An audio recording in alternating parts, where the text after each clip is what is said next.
Protect exhibition के इस अवसर पर हमारे बीच में यहाँ उपस्थित हमारे विधायक आदरणीय नरेंद्र गुप्ता जी, जैसा भी उन्होंने कहा कि ये मेरा ही क्षेत्र है। इस अवध के हमारे विधायक साथी श्री राजेश नागर जी विधायक, हमारे जनरल सेक्रेटरी प्रभाकर जी, हमारे इस कार्यक्रम में केपी मल्होत्रा जी प्रधान डीएलएफ, हमारे पंडित वीरवान शर्मा जी आईएमटी प्रधान, हमारे मोहम्मद दीन प्रोडाचार्य आदरणीय दीपक चौधरी जी, इवेंट कमेटी हमारे सुखदेव सिंह जी, और अभी मैं विशेष तौर से हमारे यहाँ पर उपस्थित हैं मंगला जी, हमारे अंजू वशिष्ठ जी, और इससे पूरे एसोसिएशन से जुड़े हुए सभी हमारे डिस्ट्रिक्ट के सारे मित्रों। आज जैसा मैं अनुभव कर रहा हूं कि यहाँ पर अभी मुझे बताया गया हमारे जी ने कि देश के करीब 7 से 8 ऐसे स्टेट्स हैं। उन स्टेटों से यहाँ पर जो हमारे इंस्टीट्यूट्स है और हमारे एसोसिएशनों से जो जुड़े हुए लोग हैं, ऐसे यहाँ पर साथी उपस्थित हुए, और ये एग्जीबिशन ये लगातार ऐसा काम चलता रहता है। और इस प्रकार के आयोजनों में, एग्जीबिशंस में सारे देश के और विदेशों से भी अलग अलग प्रकार के जो हमारे इस समय देश में इसी से जुड़े हुए जो हमारे ग्रुप हैं, हमारे एसोसिएशंस हैं, इंडस्ट्री से सबका, और इसे भी हम जब फरीदाबाद हरियाणा के बारे में कहते हैं तो ये हमारा इंडस्ट्री का हब, और यहाँ सब तरह के मैन्युफैक्चरर्स हैं, अनेक तरह के यहाँ पर हमारे इकाइयां हैं, और हमारे भी कुछ है स्टील के क्षेत्र में यहाँ काफी है। और मैं आज ये कह सकता हूं कि जब हम देश में देखते हैं, विशेष तौर से हमारे प्रधानमंत्री जी नरेंद्र मोदी जी के आने के बाद हम जब इंडस्ट्री पॉलिसी को बनाया, स्टील पॉलिसी को, तो हमारा ये जो टारगेट था कि हम 2030 तक 300 मिलियन टन की हमारी जो कैपेसिटी है उसको तब करना, पूरा करना। आज जो रिक्वायरमेंट है देश में, आप देख रहे होंगे, हम धीरे धीरे इसको पूरे करने में हम आज सफलता की ओर बढ़ रहे हैं। दुनिया में आप जानते हैं कि स्टील सेक्टर आज पूरे वर्ल्ड में नंबर 2 पर है भारत। और जितने हमारे अलग अलग क्षेत्र से आप कंपनियां हैं, हमारे प्राइमरी मिल के हमारे जो कुछ प्रमुख इकाइयां हैं, और सेकेंडरी लेवल के जितने भी इकाइयां हैं देश भर में, तो ये हम ये कह सकते हैं कि एक हरियाणा में हमारे मैन्युफैक्चरर्स की बहुत सारी इकाइयां हैं। और अगर हम स्टील के सेक्टर में देखें तो आपका उड़ीसा, झारखंड, छत्तीसगढ़, यही हमारे जो माइनिंग सेक्टर थे। परंतु देश भर में जितने भी इस प्रकार की हमारे जो इकाइयां काम करते हैं, इंडस्ट्री है, आज हमारे जितने भी उपक्रम हैं, खासतौर से एनएमडीसी और एमएसएमई के क्षेत्र में जितने हमारी इकाइयां जुड़े हुए इंडस्ट्री से, जो जिनको हमारे इन क्षेत्रों से सीधा संवाद होता है, ये हमारी कोशिश है, और लगातार हम इस दिशा में आगे बढ़ रहे हैं। और आज ये देखिए कि अगर जब लॉजिस्टिक के क्षेत्र में हम देखते हैं तो आज पूरे सबसे बड़ा अगर क्षेत्र है तो चाहे आप ट्रांसपोर्टिंग का क्षेत्र, हमने अनुभव किया कि जो नीचे ट्रांसपोर्टिंग में जो जमीन से ऑन रोड हम जब करते हैं तो सबसे ज्यादा हमारे इंडस्ट्रीज का कहना है कि बहुत कॉस्टली है। फिर हमने रेलवे को आगे बढ़ाया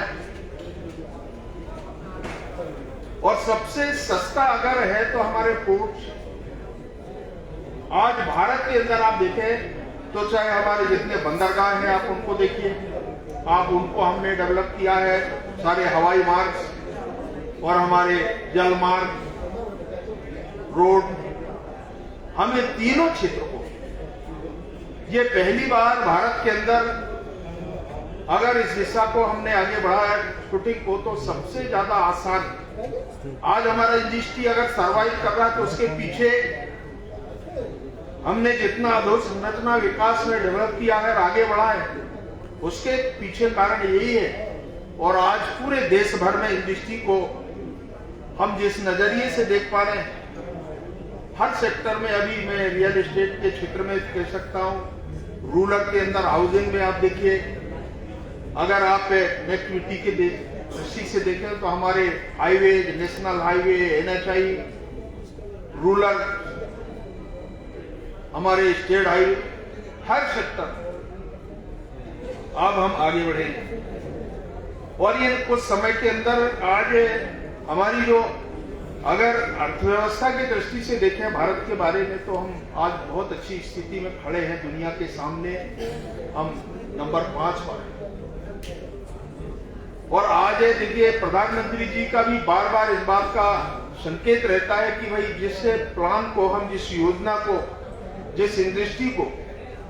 या कोई भी इस प्रकार के प्रोजेक्ट को अगर हम हाथ में लिए हैं तो उसको समय सीमा के अंदर पूरा करना और जनता को समर्पित करना। और इसके कारण देश आज लगातार आगे बढ़ रहा है। और मैं कह सकता हूं कि आप रेलवे के क्षेत्र में आप देखिए, हमारे यूपी के अंदर भी हम जब बरेली में हमने रील का काम शुरू किया, कितने लंबे समय से चल रहा था, अभी आने के बाद हमने बहुत जल्दी उसको कमीशनिंग किया। अगर आप छत्तीसगढ़ के अंदर नगर नार में देखिए, बहुत सारे हमको राज्य सरकारों से भी झेलना पड़ता है।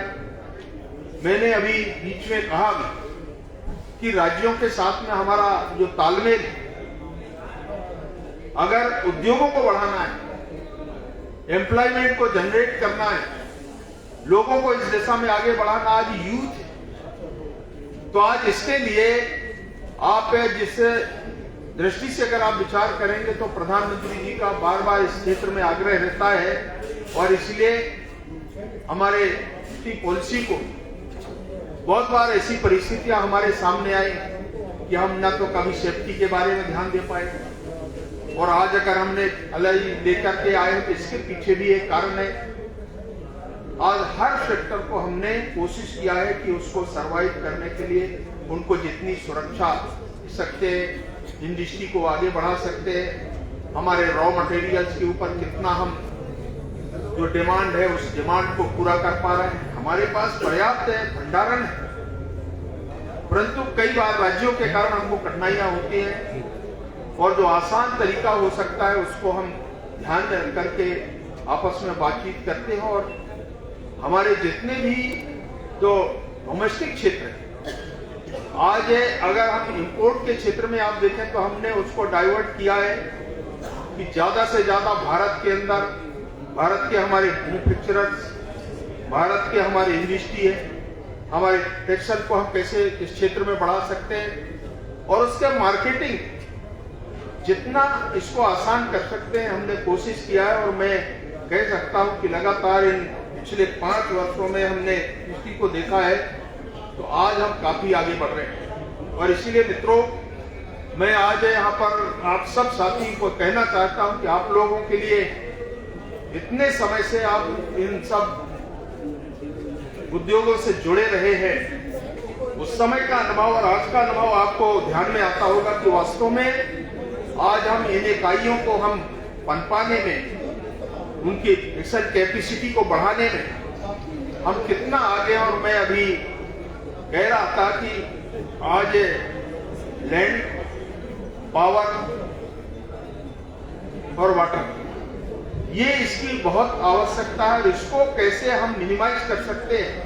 अगर इंडस्ट्री को सरवाइव कराना है तो इनमें से थोड़ा हमको कंप्रोमाइज करना पड़ेगा। इसके कारण जब हमको टैक्स तो मिलता ही है राज्यों को, परंतु उनके लिए जितना आसान कर सकते हैं और सिंगल विंडो सिस्टम अगर हम लागू कर सकते हैं देश के उन राज्यों से भी, देश में भी, तो हमारे इंडस्ट्री को बहुत जल्दी सरवाइव करने में, उसको इस्टेब्लिश करने में समय कम लगेगा और एक समय पूर्व हम उनको कुशनिंग कर सकते हैं, शुरू कर सकते हैं और अपने प्रोडक्शन को चालू कर सकते हैं। ये एक अनुभव आया, इसलिए मैं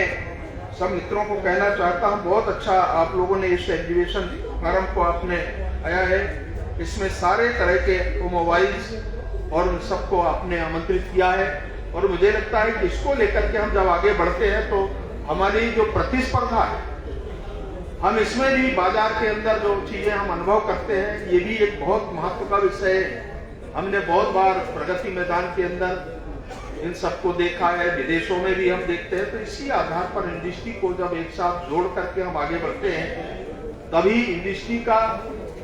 उसको एस्टेब्लिशमेंट का, उसको स्थायी उसका समाधान और जितने भी हमारे जो मैन्युफैक्चरर्स हैं अलग अलग प्रकार के, हम उनको कैसे आसान कर सकते हैं। इसके लिए इस प्रकार के हमारे एग्जीबिशन से अनुभव भी आते हैं और हमको बहुत चीजें सीखने में भी आता है और इसको लेकर के देश के तरक्की को आगे बढ़ाने में हमको आसानी होती है। और इसलिए आज मैं कह सकता हूं कि प्रधानमंत्री जी की जो इच्छा है, और उनने जब प्रारंभ किया तो उस समय मेक इन इंडिया का जो कल्पना उन्होंने किया था, हर सेक्टर को बढ़ाया, एजुकेशन के क्षेत्र में, हमारे नीच के अंदर, आईटी के क्षेत्र में जो बेहतर हम कर सकते हैं, इस आधार की कल्पना हमने किया है। और मैं कह सकता हूं कि आज यही एक महत्व का विषय है कि जब इस प्रकार के समावेशी कार्यक्रम होते हैं, हमारे एग्जीबिशंस होते हैं, इससे बहुत कुछ सीख करके हम देश की तरक्की के लिए उद्योगों को बढ़ा सकते हैं, उनको सर्वाइव करा सकते हैं, ये अपेक्षा इससे होती है। और इसलिए मैं आज पुनः इस एग्जीबिशन में आकर के मुझे बहुत प्रसन्नता हुई है। मैं आप सब मित्रों को और विशेषकर हमारे एसोसिएशन के साथियों को बहुत बहुत शुभकामनाएं देता हूँ। धन्यवाद, नमस्कार।